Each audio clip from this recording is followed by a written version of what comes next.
Síndrome de Sjögren é uma doença inflamatória reumatológica em que as manifestações principais são relacionadas com a inflamação das glândulas que produzem lágrima e saliva.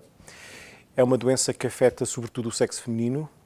O início habitualmente dá-se após os 50 anos, embora possa começar mais novo. Os homens são afetados apenas em cerca de 5 a 10% dos casos. A prevalência não é bem conhecida devido a diferenças na descrição da doença, nos critérios de classificação, mas pensa-se que anda à volta dos 3 por mil, ou seja, é uma das doenças reumáticas sistémicas mais frequentes. É uma doença que tem um início habitualmente insidioso, as queixas poderão não ser logo evidentes e os doentes, quando nos chegam à consulta, já trazem alguns anos de manifestações de secura da boca, de secura dos olhos. Muitas vezes as primeiras queixas que levam ao reumatologista é o aparecimento de dores articulares e depois recolhem-se as evidências para permitir o diagnóstico.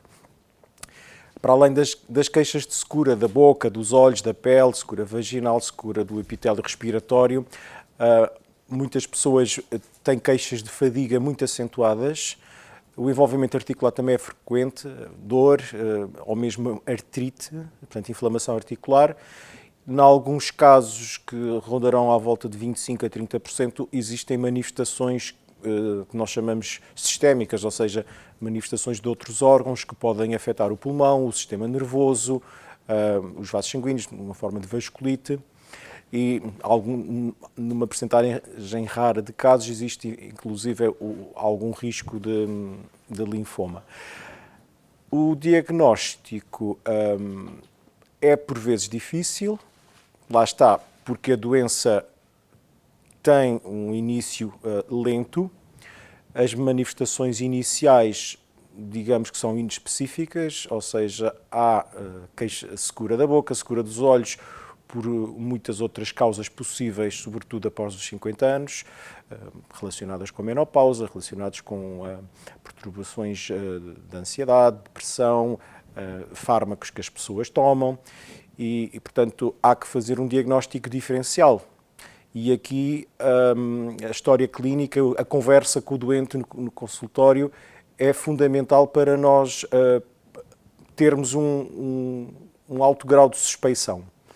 Só depois desta fase é que vamos partir para os exames complementares.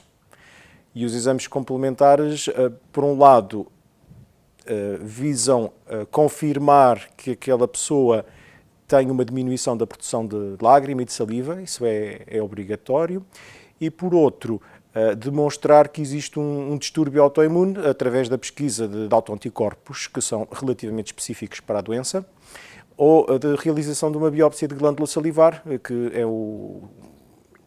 demonstra uma inflamação muito típica desta doença. Após a confirmação do diagnóstico, há que elaborar um plano terapêutico e um plano de seguimento. Em relação ao plano terapêutico, há duas áreas muito distintas. A gestão das queixas de secura, que são praticamente universais, todos os doentes as apresentam em maior ou menor grau. Essas queixas muitas vezes são intensas, condicionam má qualidade de vida e interferem com as rotinas diárias do doente e mesmo com o trabalho. E, portanto, são as principais condicionantes de impacto clínico na grande maioria dos doentes.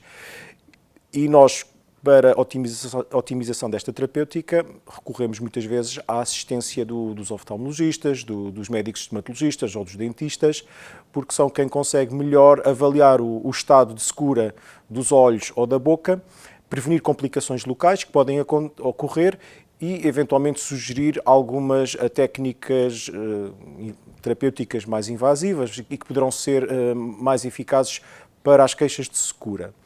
O outro aspecto da terapêutica aprende-se com o controle das manifestações inflamatórias. e aí, como as mais frequentes são as queixas articulares ou eventualmente manifestações da pele seca, quadros de inflamação da pele. Existem fármacos que têm uma ação a nível do sistema imunitário, vão ajudar a controlar a inflamação e que são eficazes nestas manifestações. Para os doentes que têm envolvimento mais grave, há necessidade de recorrer aos fármacos que nós chamamos imunossupressores, porque têm um efeito mais profundo na inibição da autoimunidade, e o paradigma que está agora a mudar tem sido reconhecido cada vez mais vias de ativação celular da autoimunidade nesta doença e, a exemplo do que já acontece há muitos anos para a artrite reumatoide, para a artrite psoriática, os biológicos estão também a chegar à síndrome de Sjögren. Ainda não estão aprovados, mas as perspectivas são boas neste momento, em especial para os doentes que têm manifestações inflamatórias, ou seja, aqueles 25% a 30% que têm um risco de doença grave. O principal desafio continuará a ser também a gestão do impacto das queixas de secura, da fadiga e da dor. O seguimento faz-se em consulta, lá vamos dizer, especializada. Mesmo dentro da reumatologia, há médicos que estão mais vocacionados para gerir esta patologia, porque é necessário reconhecer, fazer o diagnóstico diferencial, investigar outras causas de queixas secas que não sejam o síndrome de Sjögren. É necessário perceber se as manifestações que o doente apresenta serão todas atribuíveis a um síndrome de Sjögren ou se coexistirá, por exemplo, uma fibromialgia, uma patologia degenerativa articular ou outra doença autoimune mesmo, que pode também ocorrer. E depois há a necessidade de fazer a ponte com as áreas complementares que vão ajudar no controle da patologia. Portanto, temos que nos articular com os oftalmologistas, com os médicos da saúde oral, muitas vezes também com especialistas da área da reabilitação. Tudo isso é fundamental para um melhor tratamento do doente. Em relação às perspectivas a longo prazo, na grande maioria dos doentes, a doença não vai trazer complicações que sejam graves, embora os doentes sofram muito com a patologia, mas as manifestações que podem causar um risco de lesão de um órgão ou mesmo de pôr em risco a vida são relativamente raras nesta patologia.